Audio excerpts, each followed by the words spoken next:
হচ্ছে আমাদের মানব জীবন।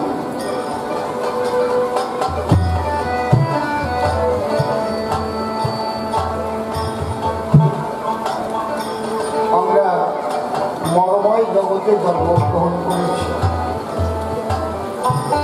যেদিন জন্ম নিয়েছি সেদিনই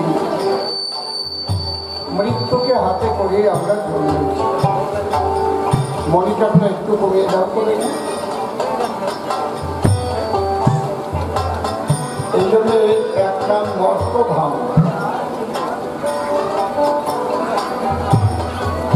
কিন্তু আবার মানব জন্ম শ্রেষ্ঠ জন্ম। দেব দেবতাও আকাঙ্ক্ষা করে ঈশ্বরের কাছে আমাকে মানব জন্ম।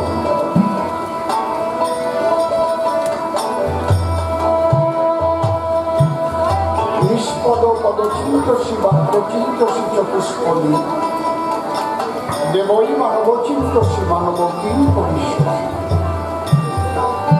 যাদের দুটো পা নেই তারা বলে ঠাকুর আমাকে দুটো পা দেয়, আমি চরণ পেলে আনন্দে বিচরণ করি। যাদের কথা বলার শক্তি নেই তারা হাম্বা হাম্বা করি না। নিষ্পদ পদচিন্তসী বাক্যচিন্তসী চতুষ্পদী তারা বলে হে ঠাকুর আমাকে একটু কথা বলার শক্তি দিয়ে আমি প্রাণ ভরে হা কৃষ্ণ বলে হরি বলে ডাকতে পারতাম।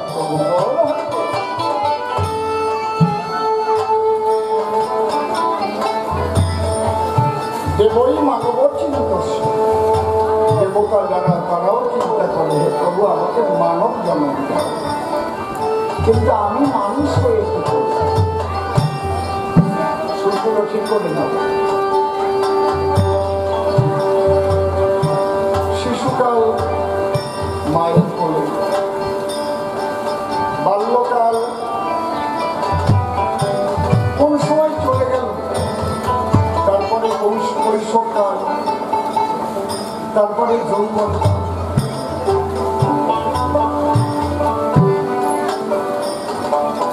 আস্তে আস্তে বৃদ্ধকাল। যার যার নিজের দিকে তাকালেই বুঝতে পারেন আগে কি ছিলাম আর এখন কি হয়ে গেছে। এক এক দিন করে আমরা মৃত্যুর দিকে ভাবছি। প্রতিটি মুহূর্ত আমাদের মৃত্যু ভয়। তাই যদি না হতো তাদের করোনাকালীন অবস্থায় স্বামীর করোনা হলেও স্ত্রীটার কাছে যায়, স্ত্রীর করোনা হলেও স্বামী তার কাছে যায়। যেসে কি এত ভালোবাসার বন্ধন, কিন্তু মৃত্যু হয়। ওই করোনা যদি আবার আমাদের হয়,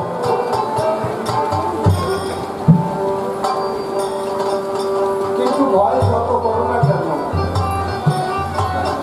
আজকে করোনায় মৃত্যু না হলেও তোমার মৃত্যু একদিন হবে।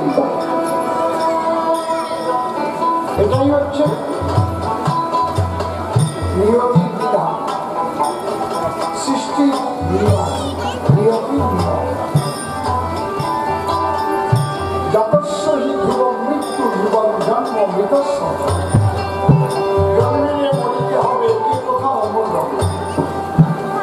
অমর থাকবে মানুষ তার কর্মের দ্বারা।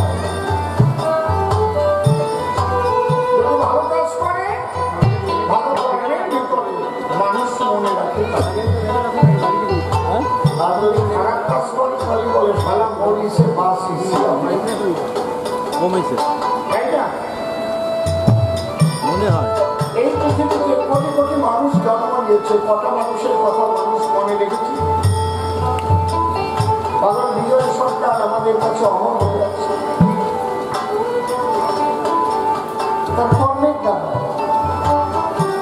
রবীন্দ্রনাথ ঠাকুর অমর হয়ে আছে, কাজী নজরুল ইসলাম অমর হয়ে আছে, শরৎচন্দ্র অমর হয়ে আছে, বাবা হরিচাঁদ গুরুচাঁদ ঠাকুর অমর হয়ে আছে, শ্রী চৈতন্যদেব অমর হয়ে আছে। সবাই মানুষ হয়ে গেছে। শ্রী কৃষ্ণ অমর হয়ে যাচ্ছে।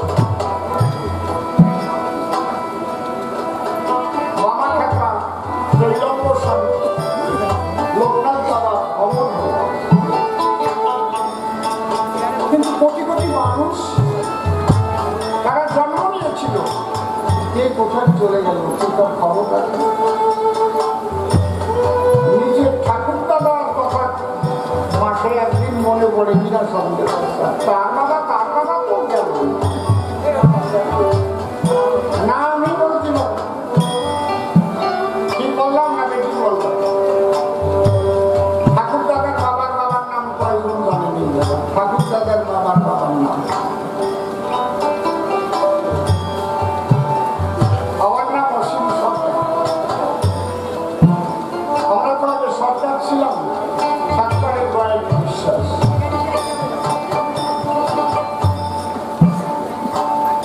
তাহলে বাবার নাম রাজবল্লভ, আগে বিশ্বনাথ সরকার। তার বাবার নাম রবীন্দ্রনাথ সরকার, তার বাবার নাম কৈলাস সরকার, তার বাবার নাম কালীচরণ, তার বাবার নাম গুরুচরণ। এটা আমার বাবা লিখে রাখছিল বলে আমি জানি। সাত পুরুষ ওই বিয়েতে টাইমে লাগে না।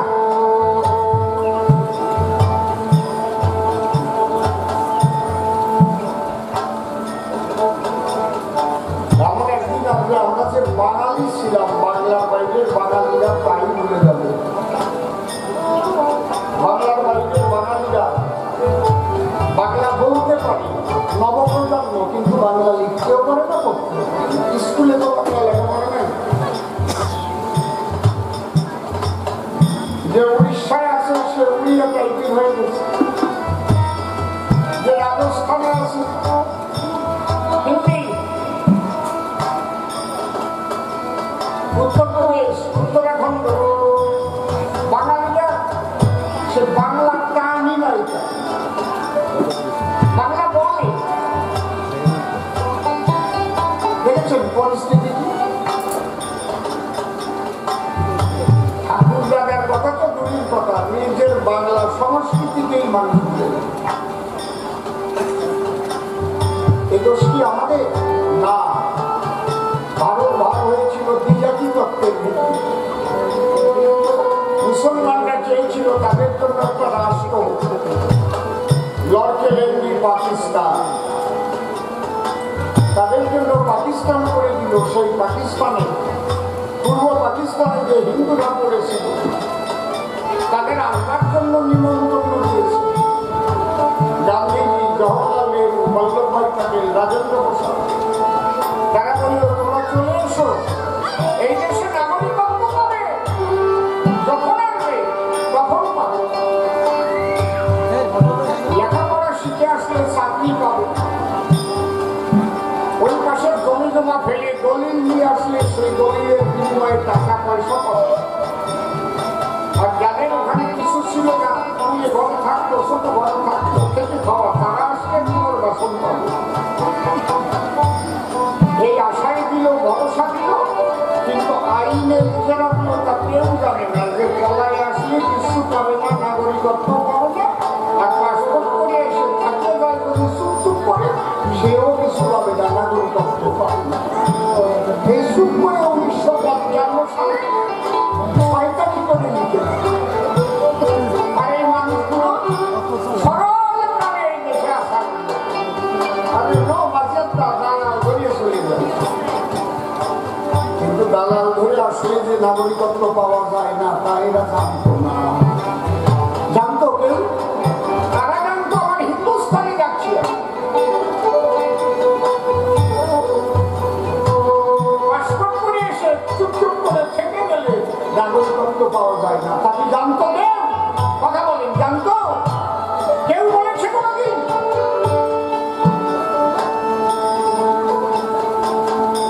কত বড় বিপদ এই মানুষগুলো। আইনের ভয়। একমাত্র ভারতীয় জনতা পার্টি, পৃথিবীতে আর কেউ তা কোনোদিন করে না।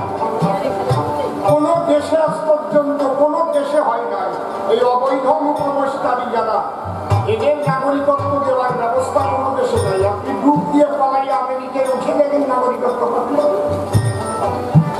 অনেকে দুবাই গেছে না, আমিও দুবাই গান গাইতে গেছি সাতবার, বিশ্ব মঙ্গল সম্মেলন। অনেকে যায়, এক একজন ধরে যায়, ওই যে কি বলে এজেন্ট টাকা দেয়, এজেন্টরা কোম্পানির মাধ্যমে যায়। কোম্পানিতে যদি বেতন কম দেয়, যে কোম্পানিতে বেতন বেশি দেয়, পাসপোর্ট ওই জায়গায় রেখে খালি বালি কাজ করতে চলে দেয়। ওরে ভাই খালি বালি ঠিক করেছি না ঠিক করেছি? তারপরে কিভাবে আসতে হয়? পুলিশের হাতে ধরা দিতে হয়, জেলে রাখতে হয়, তারপরে দেশের মানুষ দেশে পাঠায় নাকি? ঠিক বলছি না ঠিক বলছি? নাগরিকত্ব চাইলে পাওয়া যায়? পৃথিবীতে কোনো দেশ নেই, পৃথিবীতে আজ পর্যন্ত একমাত্র ভারতবর্ষে হিন্দুদের জন্য সেই সুযোগ করে দিয়েছে ভারতীয় জনতা পার্টি। তোমরা সিএতে আবেদন করো, নাগরিকত্ব তোমাদের দেওয়া। এই অবৈধ অনুপ্রবেশকারী বাপ্পা তুলে তারাও আবার মানসিক ভুলে বলে করিয়ে না করতে গেলে তোমাকে ওই দেশে পাঠাই দেবেন করিয়ে না মনে দিয়ে তার কি হবে? ঠিক মানে কয়দিন পর যে যত আগে করতে পারবে তার তত লাভ বেশি। এই সুযোগ আর পৃথিবীতে দেয়নি।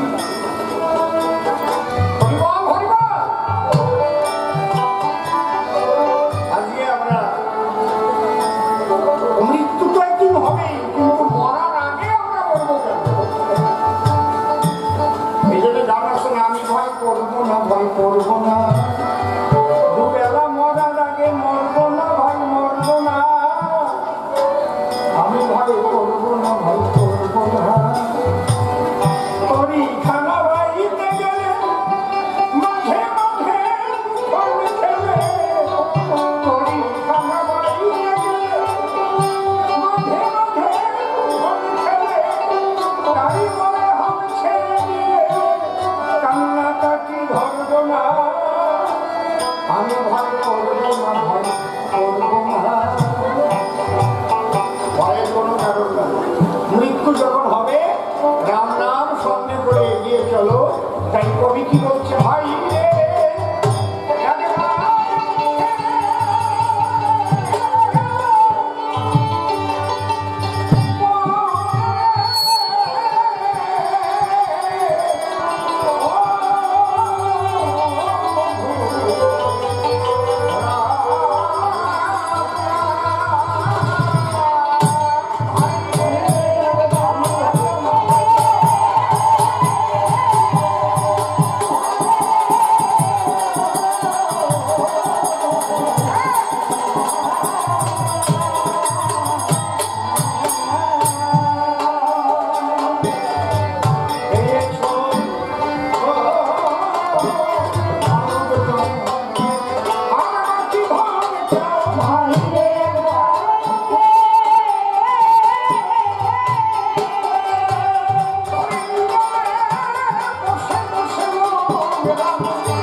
এখানে বিরোধীরা তো অনেকে আছে।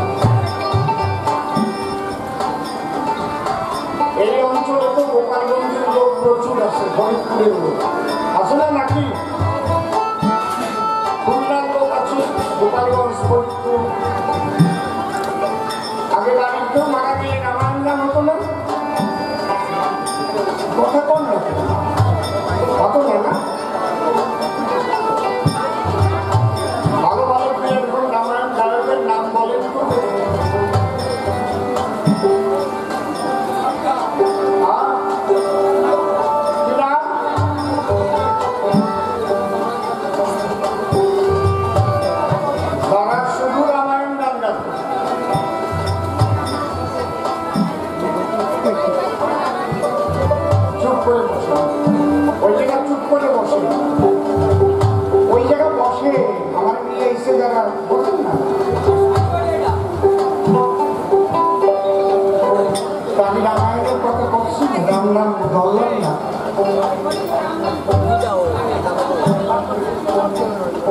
ও ভাগবত কথা শুনছি।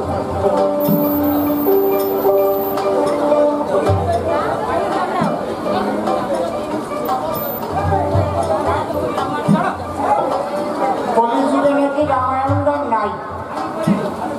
দাঁড়াও দাঁড়াও, কলিযুগে ভাগবত পাঠ এটা কোন চূড়ায় আছে? দাঁড়ান দাঁড়ান, আমি ওনার সাথে বুঝতেছি। কলিযুগে ভাগবত পাঠ দিতে হয় মানুষ মারা গেলে, কোথায় আছে? আপনি বলেন, আমি আপনার চরণ ধুয়ে জল পেয়ে যাব। কলিযুগে মানুষ মারা গেলে ভাগবত পাঠ দিতে হয়, কোথায় লেখা আছে? কোথায়? দাঁড়ান দাঁড়ান, কোথায় লেখা আছে বলো বাবা, বলো।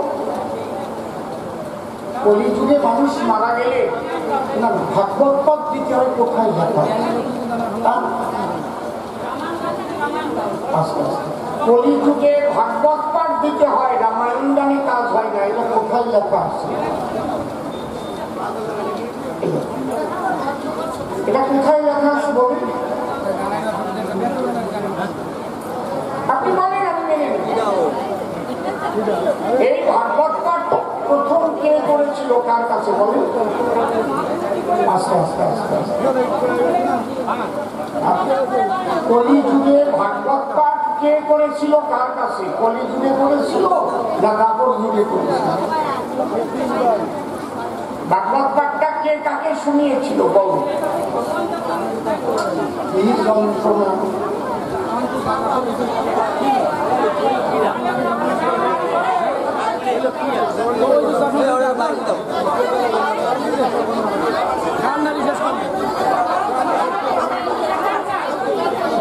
বাইরে দিয়ে দাও। সাহসটা কম না, আমি দেখলাম তোমার সাহসটা এত সাহস। কলিযুগে ভাগবত পাঠ দিতে হবে, মা বাবা মারা গেলে কোথায় আছে বলো? না ওনারা পাঠায় কেন? আমি খুশি। কোথায় পাইছেন? কোথায় পাইছেন কলিযুগে ভাগবত পাঠ দিতে হবে? আমি কি ধরলাম ভাই রে একবার মুখে,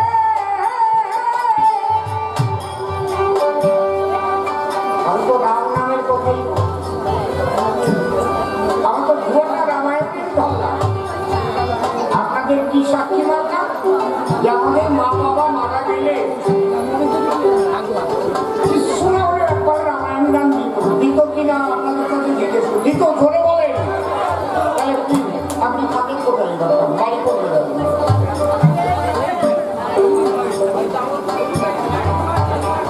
ওই দেশে ছিল, ওই দেশে কোথায় ছিল? ওই দেশে কোথায় ছিল? কোথায়?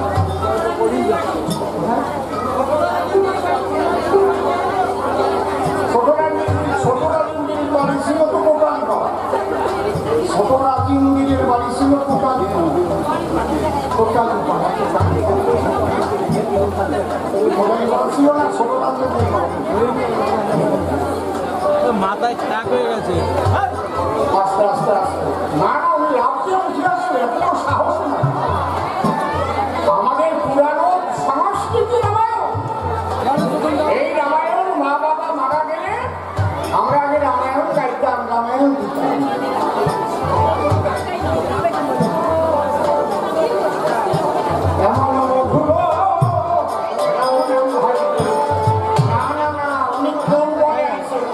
আমার স্বামীর বাড়ি আমার স্বামীর বাড়ি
নিজ কৃত্তিবাস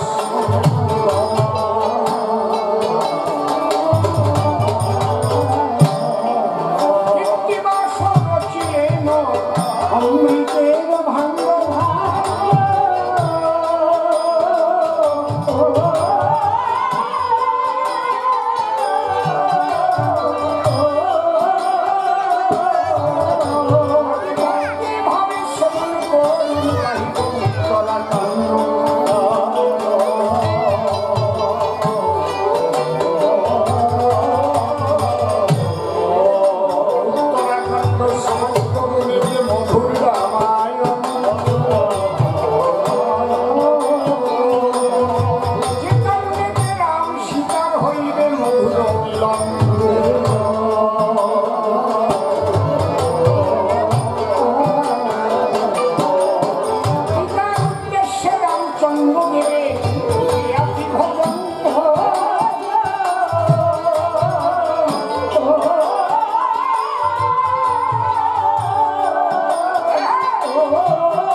সত্য পালনের লক্ষণ এবং সীতাকে সঙ্গে করে যখন পঞ্চবটি বনে ছিলেন সেই পঞ্চবটি বন থেকে রাবণ করেছিল সীতা বনে সেদিন কিনেছিলাম সেই সীতাকে উদ্ধার করবার পরে শ্রীরামচন্দ্র ভল্লু বানর সঙ্গে করে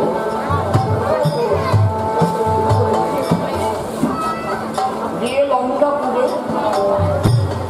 রাবণ বংশ ধ্বংস করে সীতা উদ্ধার করেছিলেন রাম রাখিলেন বেলাটা একটু বানিয়ে যাচ্ছি সঙ্গে হলো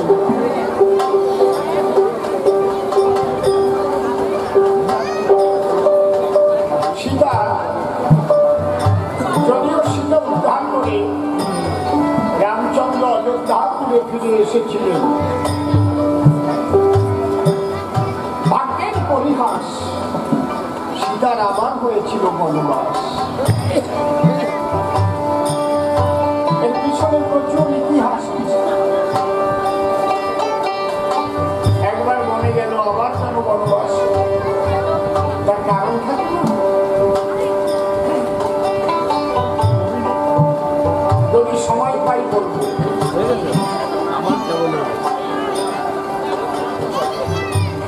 সীতাকে বনবাসে নিয়ে কুলগুরু বশিষ্ঠের আদেশে রামচন্দ্র অশ্বমেধ যজ্ঞের আয়োজন করেছিল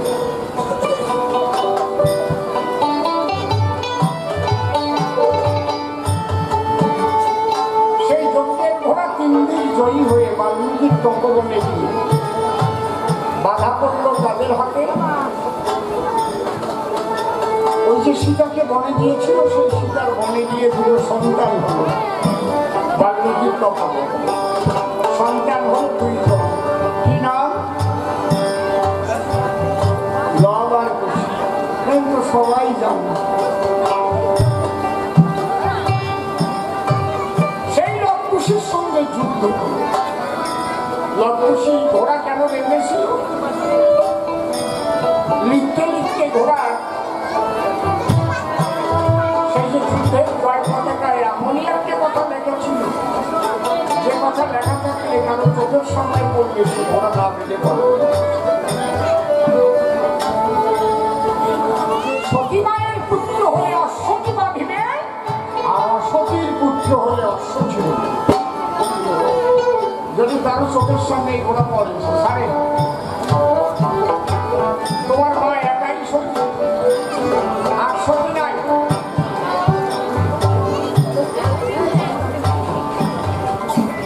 যে কারণে তপবনে হয়েছিল পিতা পুত্র রাম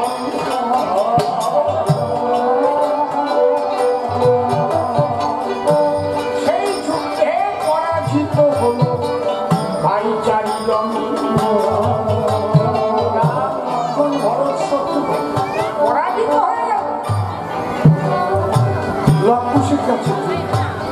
কেন? মায়ের আশীর্বাদ ছিল না সীতা।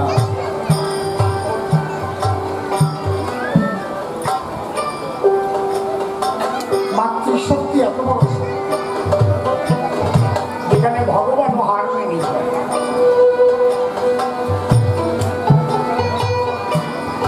বিশাল সৈন্যবাহিনী নিয়ে রামচন্দ্র, লক্ষ্মণ, ভরত, শত্রুঘ্ন সবাই অচৈতন্য অবস্থায় পড়ে আছে।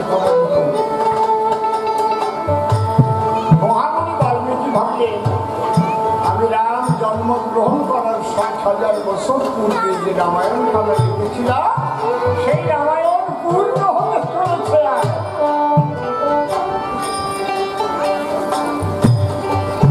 যেটুকু বাকি আছে সেই লীলাটুকু এবার হবে। মহামুনি বাল্মীকি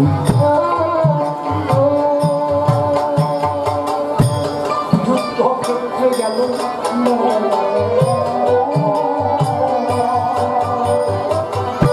চারি ভাইয়ের ওই দুরবস্থা দেখিতে এসেছে।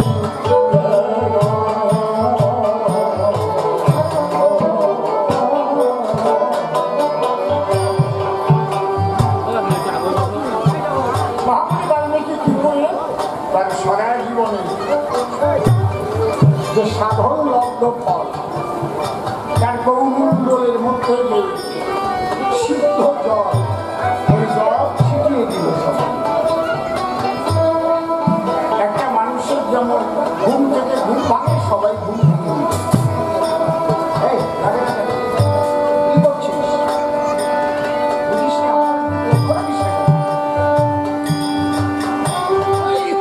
হ্যাঁ, আমার বলতে হয় না।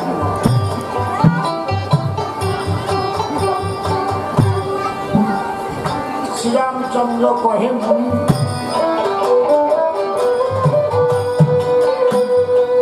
প্রণাম করিলাম। মুনি কহে শুনো শুনো রাম ভগবান,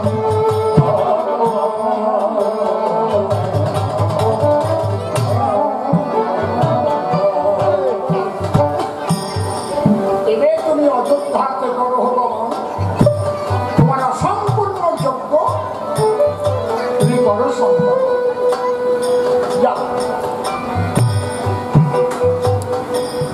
রাম বললেন মণি ঠাকুর আপনি আমাদের সঙ্গে চলুন, বলে আনন্দটা আরো ভালো। মণি বলছে আমি যাবো, তোমার নিমন্ত্রণ গ্রহণ করলাম, তবে আজকে আমি খালি হাতে যাব না। আজ একটা অমৃত মহোৎসবের দিন, আমি এমন জিনিস নিয়ে যাব অযোধ্যাবাসী কেউ এখনো দেখেনি। আমি এমন জিনিস শোনাবো অযোধ্যাবাসী কেউ শোনে। যাও আমি আসি। মনির আজ্ঞা পেয়ে দাও।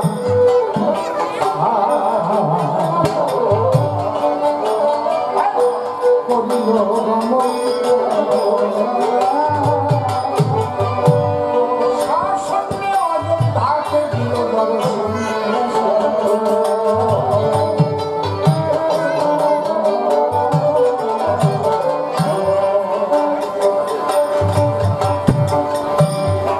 মণি ঠাকুর ভাবছে তাহলে আমাকে নতুন জিনিস নিয়ে যেতে হবে। কি?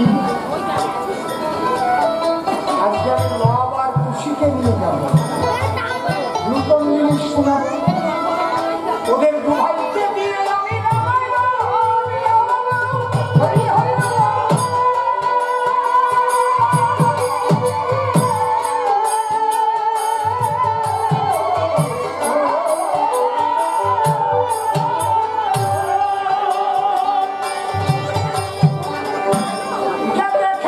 অযোধ্যাবাসী, যা শোনেনি অযোধ্যাবাসী, তারা দেখে শুনে হবে খুশি। আমার খুশিতে সীতার কাছ থেকে নিয়ে আসি।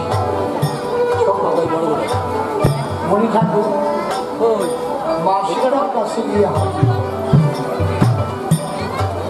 গিয়ে দেখে মা আমার রাম রাম বলে কাঁদছে, দু চোখে জলে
আমার মতো হতভাগী নিয়ে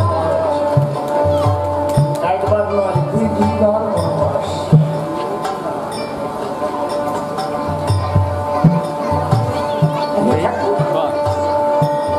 আমি কাঁদবো না তো কি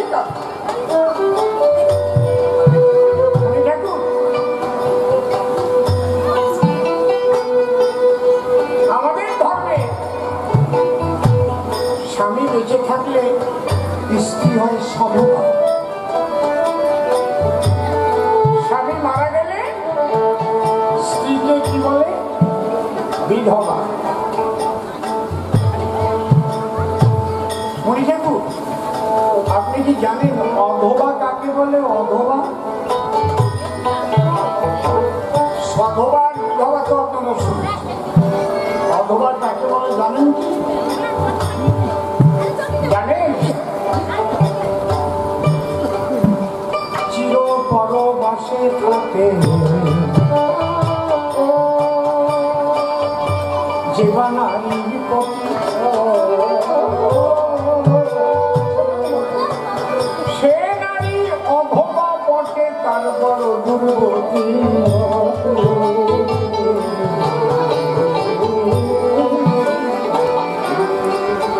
স্বামী মরে গেলে তো বিধবা হয়, কিন্তু মরে যায়নি।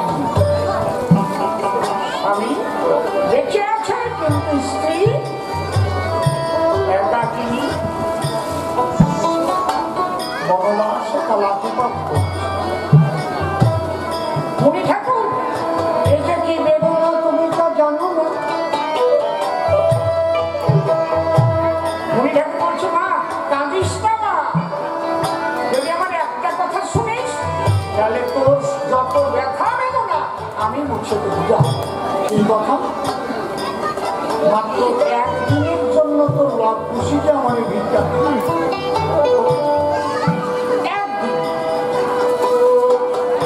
বলে মুনি ঠাকুর আপনি কি বলছেন? এক দণ্ড না দেখলে আমি লাভ খুশিতে থাকতে পারব? আমার যখন লাভের জন্য প্রাণীটা কেঁদে ওঠে, ওরা দুই ভাই এসে আমার জীবনে গলা জড়িয়ে ধরে মা মা মা বলে ডাকে।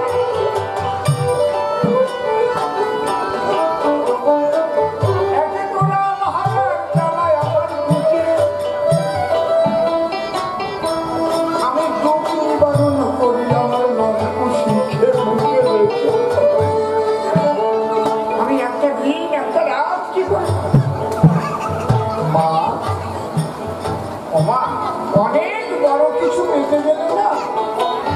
বড় কিছু ত্যাগ করতে হবে। যে ত্যাগ করতে জানে না সে বড় কিছু কখনো, যেমন ঈশ্বরের পরে আর কিচ্ছু নেই। ঈশ্বর প্রাপ্তি হতে গেলে তার কত কিছু ত্যাগ করতে হবে। মায়া, মমতা, বিষয়, সম্পত্তি, লোভ, লালসা, কাম, ক্রোধ, সমস্ত কিছুকে বিসর্জন দিয়ে গোবিন্দ বলে ডাকতে হয়।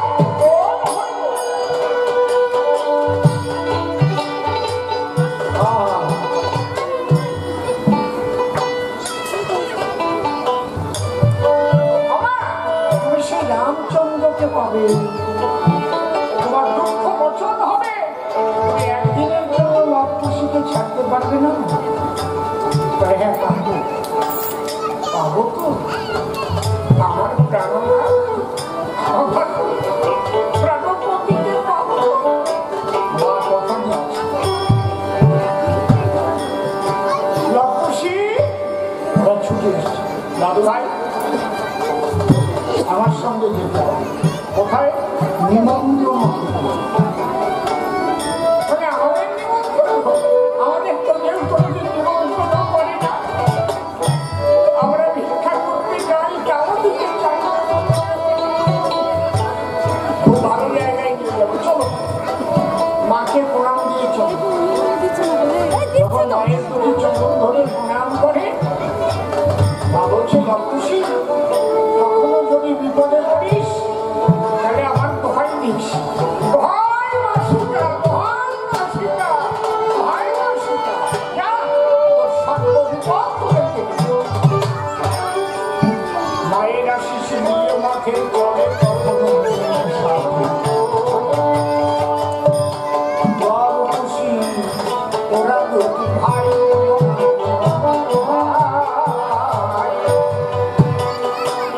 মুনিবর নিয়ে সঙ্গে চলে তখন প্রেম তরঙ্গে। কি সুদূরে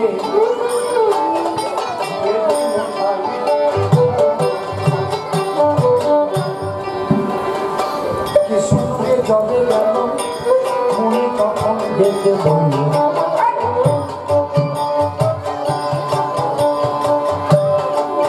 খুশি আমার কথা বলে।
সরস্বতী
শিল্পী হয়ে গেছো তো ওইখানে গিয়ে বস, এখানে তো তোমাদের এইভাবে কোথায় নিয়ে যাওয়া যাবে না। খুব ভালো বিনা বাজাচ্ছ, ভালো গান গাচ্ছ।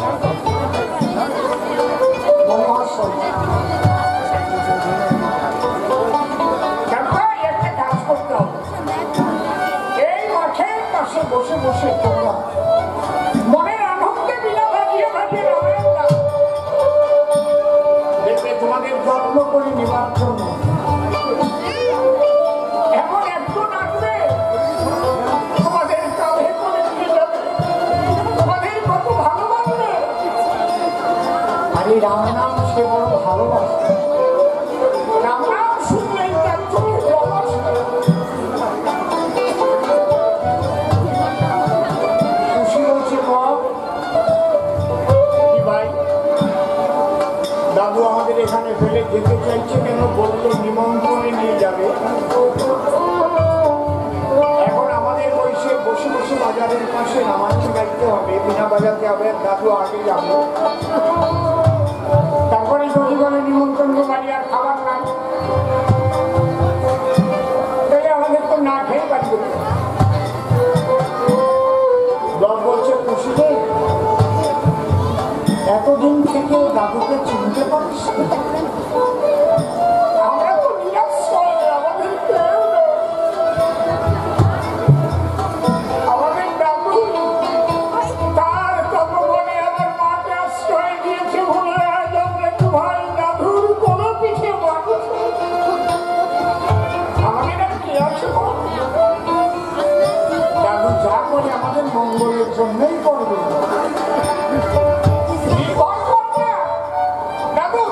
আমরা বিনা বাজিয়ে বাজিয়ে রামায়ণ গাইছি, তুমি যাও, তুমি যাও। মহামন্ত্রী ধীরে ধীরে করে লাগানো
কিছু খাবার কিনে নিয়ে এসে দিতে যাচ্ছে, কেউ বলছে না গাইতে দেবে।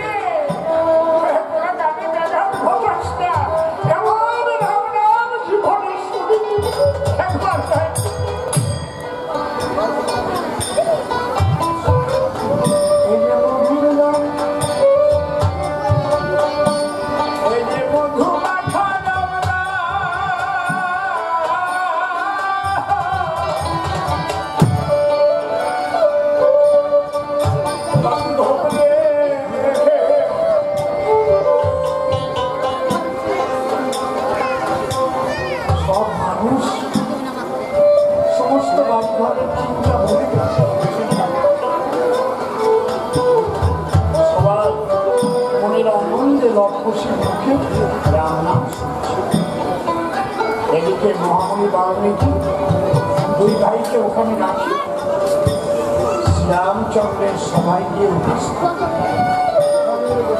আসুন আসুন মনে ঠাকুর, আপনার জন্যই তো আমরা পর্যায়ে বসে আছি। ভক্তগণ ফিরে আছে। রামচন্দ্র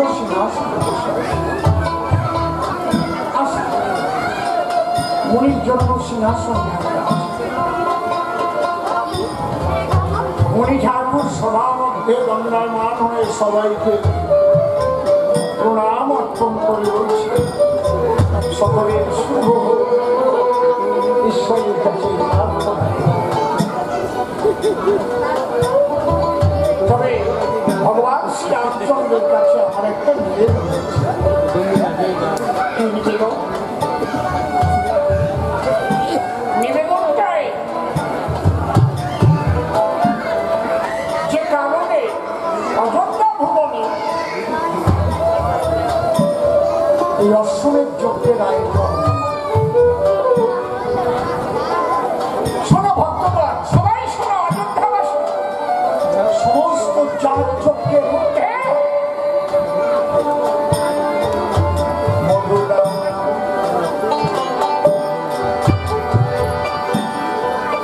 মধুর নাম নামের ধ্বনি যে স্থানেতে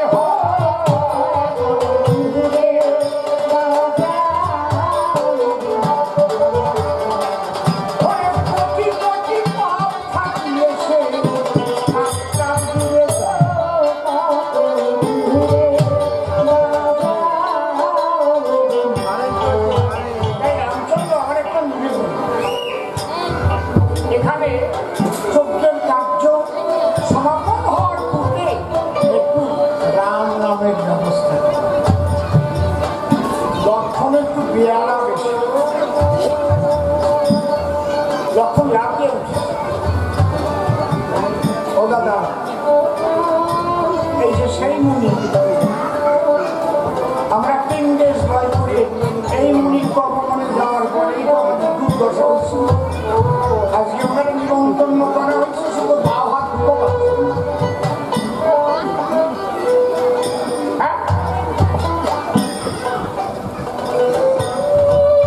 রামচন্দ্র বলছে মনে থাকুন আপনি আর একটু পরিষ্কার করে বলুন তো কি আমার কথা তোমার অন্য অন্য কাজ যা করো না করো অন্তত এখানে রাম নামের ব্যবস্থা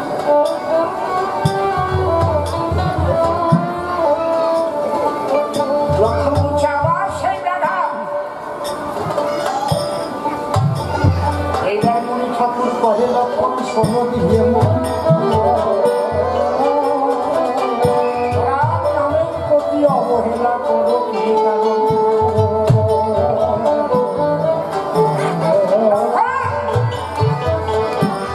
তোমাদের জন্মের আগের একটা ঘটনা এই রাম নামে অবহেলা করে যে আগে ঋষিপুত্র ছিল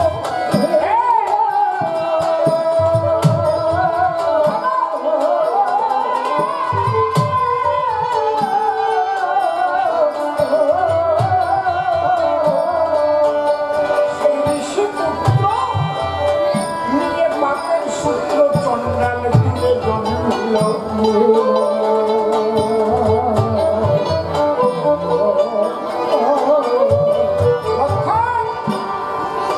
যখন বারবার বলছো শোনো এই রাম নামের কি মহিমা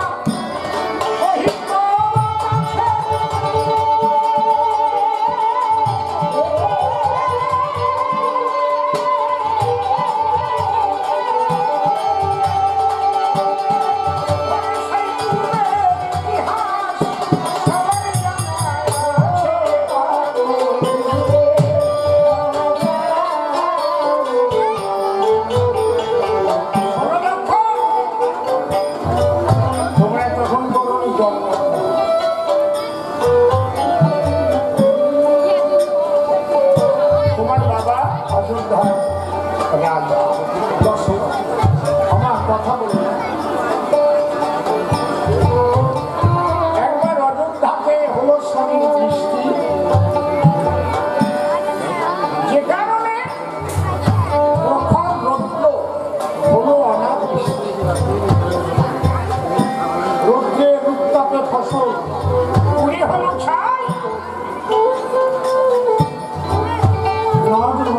পুকুরা দিকে কোথাও জল না, খাট্টা ভাব জলে দখা। কি করে মানুষ বাঁচবে? তাই পূজাবর্গ এসে রাজার পাশে বলল, রাজামশাই আপনার এই দেশে আপনার থাকুন, আমরা দেশ ত্যাগ করি। কেন, কি হয়েছে? বলে আমাদের খাদ্য সমস্ত পুড়ে ছাই হয়ে গেল, জমির পাকা ফসল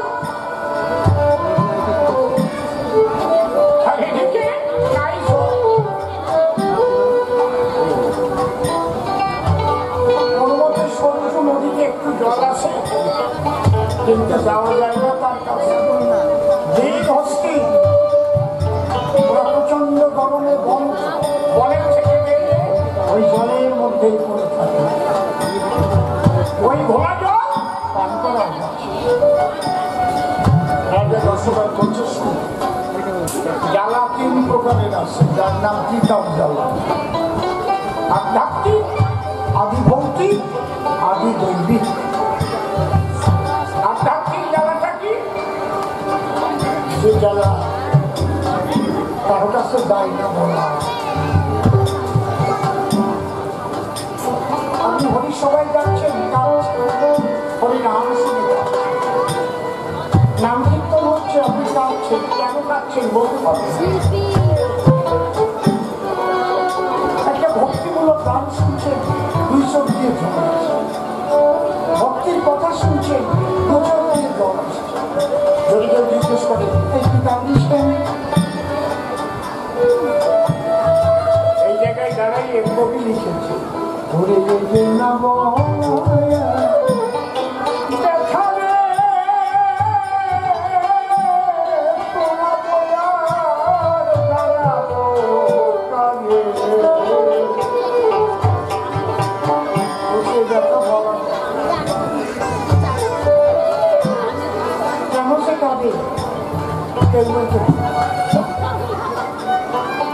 কাউকে বলে বুঝাতে পারবেন না।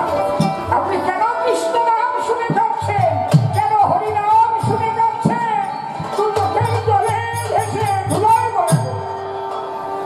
আধ্যাত্মিক জ্বালা।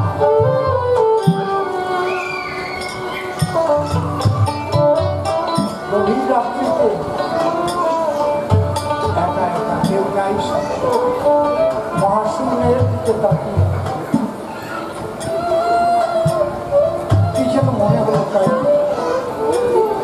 আমার বাবা, আমার মা, আমার ঠাকুরমা, আমার ঠাকুর দাদা, তার মা বাবা একদিন এসেছিল, আমিও তো চলে যাবো, ঘর বাড়িতে বসে থাকবো, কেন এসেছিলাম? একা একা চোখের জলে আমার গোপন মনে কথা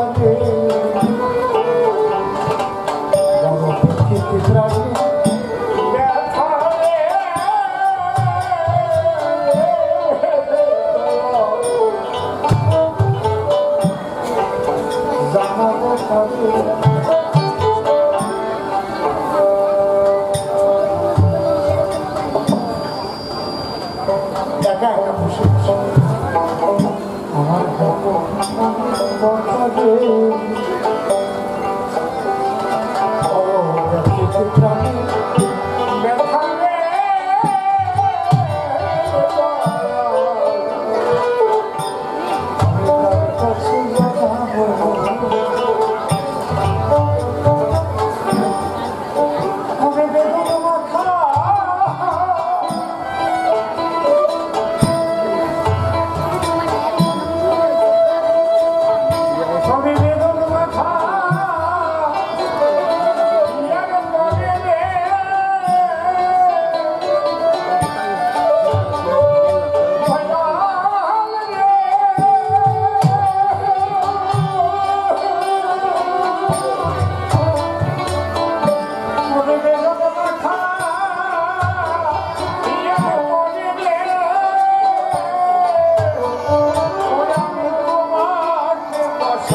আজকে নাই বাকি সংসারে দিয়ে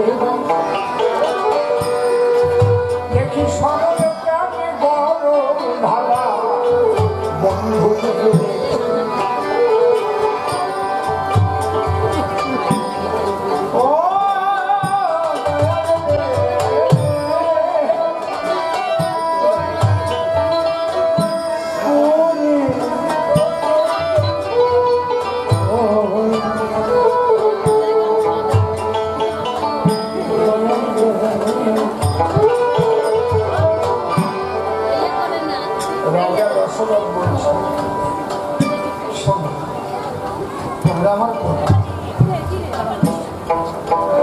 এই আধ্যাত্মিক একটা জানা আছে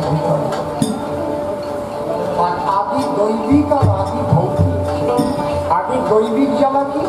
দৈব থেকে যে জ্বালাগুলো আছে, দৈব দুর্বিপাক, অতিবৃষ্টি, অনাবৃষ্টি, ঝড় ঝন্ডা, শিলাবৃষ্টি, বন্যা, এগুলো কেন হয়? শিলপুরে শেষ হয়ে গেল, কার নামে কেস করবো? আগুন ধরে ঘর বাড়ি পুড়ে গেল, আগুনের নামে কেস করবো।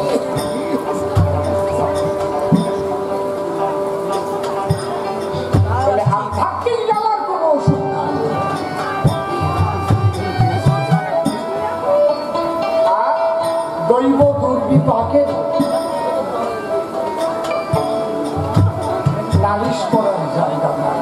কিন্তু আদি ভৌতিক অর্থাৎ তৃতীয় অর্থেশ মরুবন পঞ্চভূতে পুরাতন, এই পঞ্চভূতাত্মক দেহগুলো থেকে যে যন্ত্রণা আসে, আমি তার পাশে দাঁড়াতে পারি নিরসন করার। যেমন দীর্ঘস্থ, আমি দীর্ঘস্থ নির্মাণ করব, সরু থেকে ওকে কাড়িয়ে দিয়ে আমি জলের ব্যবস্থা বলে এইটুকু করব।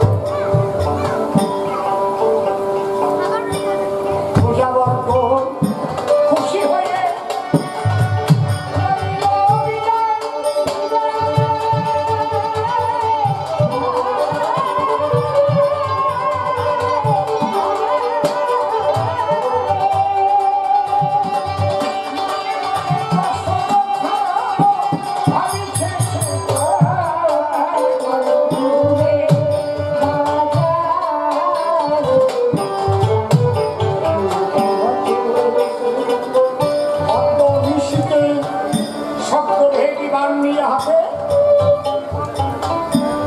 হস্তি বধিতে আমি যাব।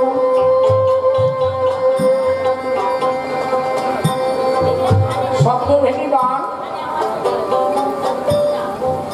ঠিক যার দ্বারা শব্দ হবে ওই বাণ দিয়ে তাকেই বিদ্ধ করবে।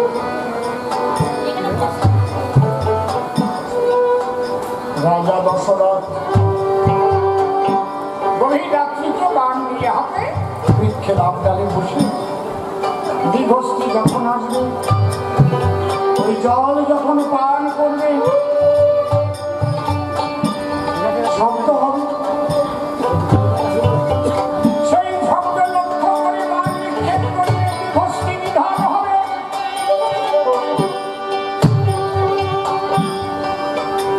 কিন্তু ঘটনা উল্টো ঘটে গেল। সহজে দরবার সে ছিল সিপাহের বন, সেই বনে বসবাস করত মানুষ তিনজন। অন্ধমণি আর তার স্ত্রী অন্ধা, ছিল একটি ছেলে সিন্ধু, তাহার নাম। গভীর রাত্রিকালে পিতা যখন ডেকে করে আদরের সন্তান,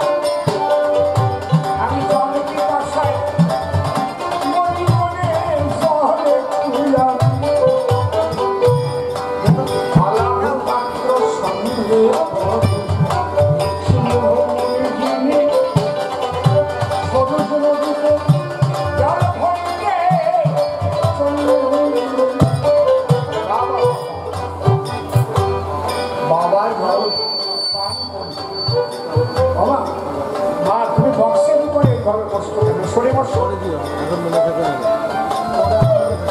এদিক সরে আসো, বক্সটাকে ক্লিয়ার রাখো মা, বক্সটাকে ক্লিয়ার রাখো, উঠে আসো এদিকে, ক্লিয়ার রাখো বক্সটা, আরো হেলান দিয়ে বলছে আর বক্স সেও লক্ষ্য করে না। উনি গান শুনতে শুনতে পাগল হয়ে গেছে, কেউ উনার কোলে শুয়ে পড়ল, বুঝতে পারবেন না। হ্যাঁ, বক্সটাকে ক্লিয়ার রাখো, ঠিক আছে, উনি মাথা অসুবিধা না, উনি ওনারে তুলতেছে, ওনারে তুলে তুমি বসো, তুমি বসো, বাইরে যাবে, ঠিক আছে।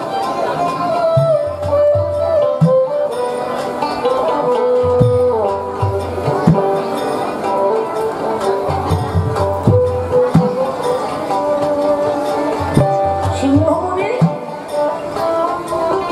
বাবাকে জল পান করাবে বলে ঠিক কলসির মতোই একটা পাত্র ভরা, মুখটা ছোট, ওই দিয়ে যখন জলের মধ্যে ডুবিয়ে দিয়েছে, সামনে পিছনের দিকটা কিন্তু রাজা দশরথ। আর ওই জল ভরলে কি হয়, একটা শব্দ ওঠে না, কলসির চুগনি দিয়ে ধরবেন, বুক বুক বুক বুক বুক বুক বুক বুক বুক বুক বুক, ওই শব্দ যখন উঠেছে, দশরথ মনে ভাবে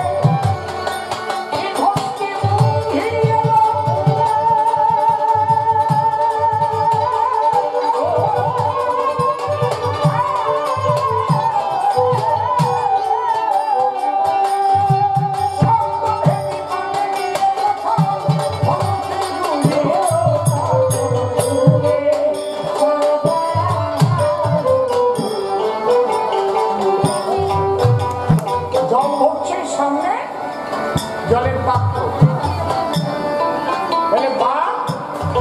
জলের পাত্রই বিদ্ধ করতে, কিন্তু পিছন থেকে সিন্ধুকে ভেদ না করে তোর জলের পাত্রে পৌঁছানো যাবে। বধিবারে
জলের অভাব মেটাবার জন্য বসেছিলাম দীঘস্তিন ধর্ম শব্দ শুনে শব্দ ছেড়েছিলাম পান্তা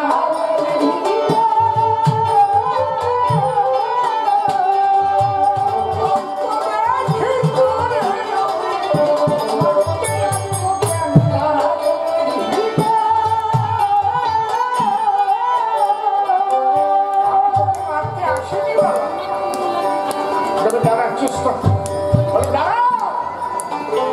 আমার গায়ে হাত দেওয়ার আগে শুনে নাও রাজা আমি কেন এসেছিলাম জানো পিতা ঘরে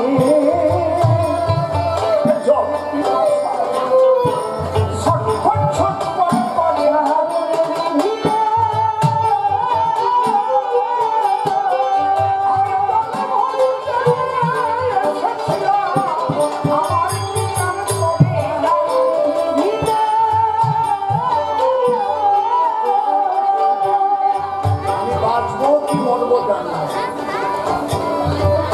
যদি আমি মরে যাই তোমার কাছে একটা নিবেদন অন্তত আমার মৃত্যুর পরে এই জলের পাত্রটা দিয়ে আমার বাবার হাতে দিও সেখানে একটু জল পান করে অন্তত জীবন ধারণ দশরথ রাজাকে বান ধরিয়া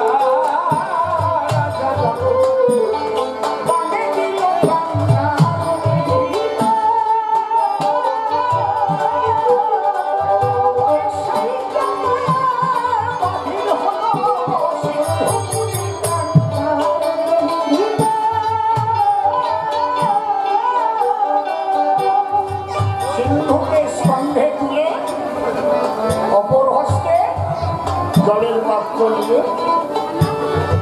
অন্ধমুনির গৃহাভিমুখে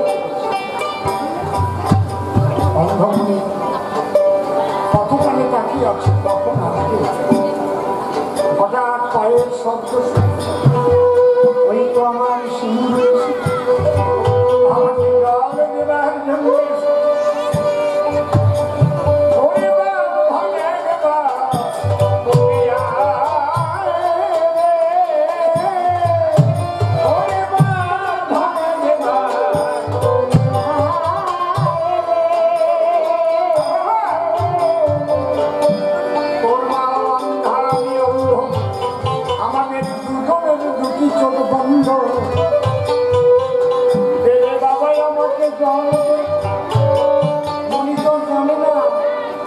আমার ছেলে দেখে রাজা দশরথ জলের পাত্র নিয়ে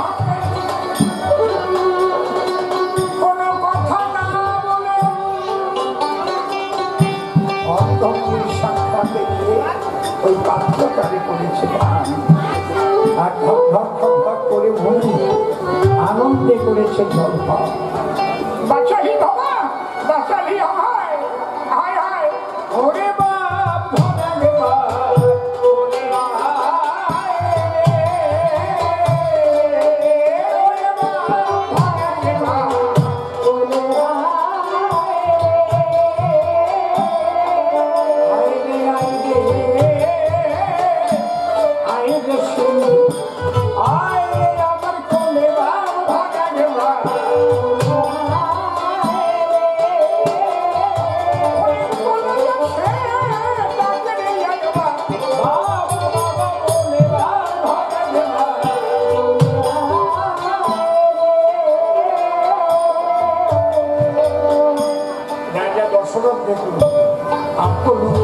উচিত হবে না রাজা বলছে মুনি ঠাকুর আমি আপনার সিংহ মুনি বলি কে তুমি আমি অযোধ্যা রাজা দশরথ মুনি কহে ওহে রাজা তুমি কেন এলে জল ভরিতে গিয়েছিল আমার আদরের ছেলে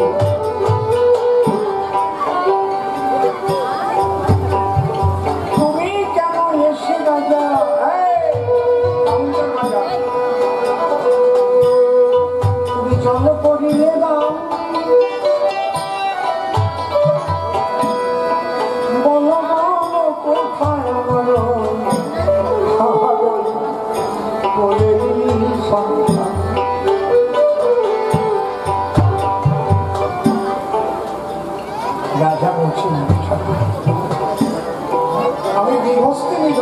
জন্য এসেছি,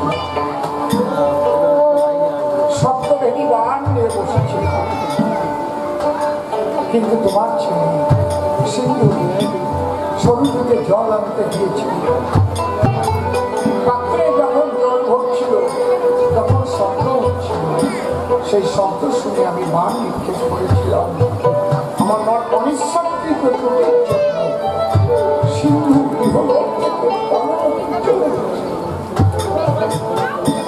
যার পাখি তার কাছে বেশি খালি খাসা পড়ে আছে। রাজা জানো না, জানো না, রাজা পুত্র কেমন অন্তিমকালে করেনি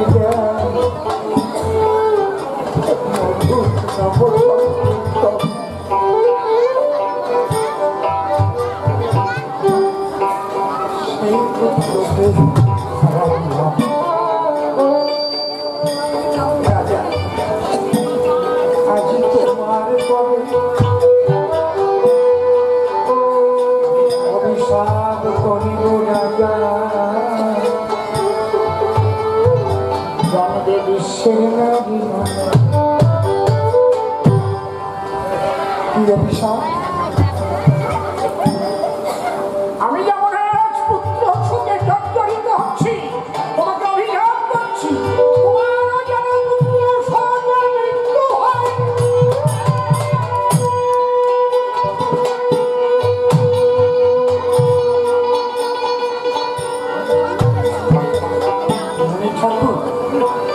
এমন একটা অভিশাপ আমাকে করলে যে অভিশাপ কোনদিন পূর্ণ হবে না।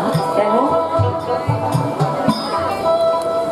আমি সন্তানের আশায় আশায় 749টা বিবাহ করেছি, অদ্যাবধি আমার কোন পুত্র সন্তান নেই।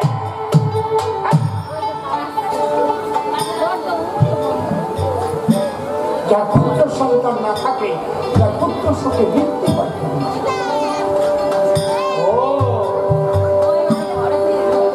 পুত্র নাই বুঝি, তবে মনে মিশে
সেই পুত্র গেলে বনবাসে, তোমার ঘটিবে মরণ।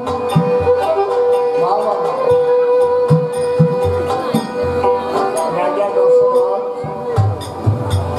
যেন অন্ধকার দেখিছে, দেখি বললাম চিন্তায় চিন্তায় শশী সম বদন মলিন অত্যন্ত দুশ্চিন্তা। আমি কি করলাম? আমি একবার যাই কুলগুরু বশিষ্ঠের কাছে। রাজা দশরথ কুলগুরু বশিষ্ঠের কাছে যখন বিধান নেবার জন্য যাচ্ছে, বশিষ্ঠ আসে তার পুত্র বামদেব। বলছে আমার তো মনের জ্বালা,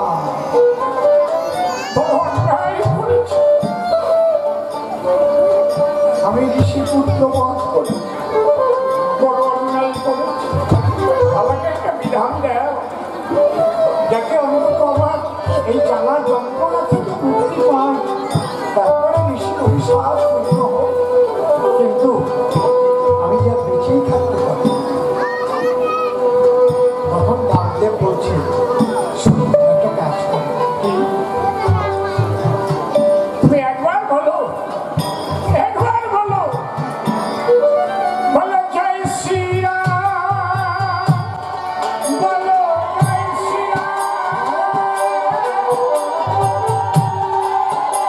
বলো জয় শ্রীরাম।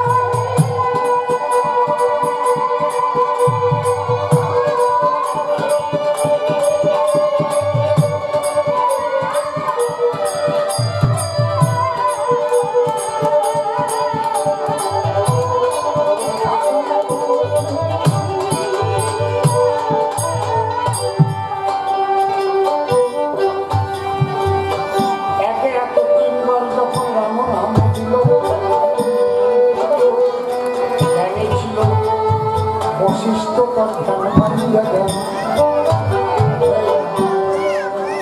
ছুটে এসে বশিষ্ঠ দেখে বলে, কি করছিস? বলে বাবা রাম নাম দিয়েছি। কয়বার? 3 বার। বলে করেছি সঙ্গে। একবার রাম নাম নিলে যত পাপ হবে, তত সাধ্য নাই, তত পাপ হবে। ঋষি পুত্র হয়ে অবজ্ঞা ভরে তিনি রাম নাম নিয়ে নিষেধ করে। বলে বাবা না না, আমি অবজ্ঞা করিনি, একবারে যাই কি না যাই, তাই 3 বার দিলাম। এই যে তুই সন্দেহ করেছিস, এর জন্যই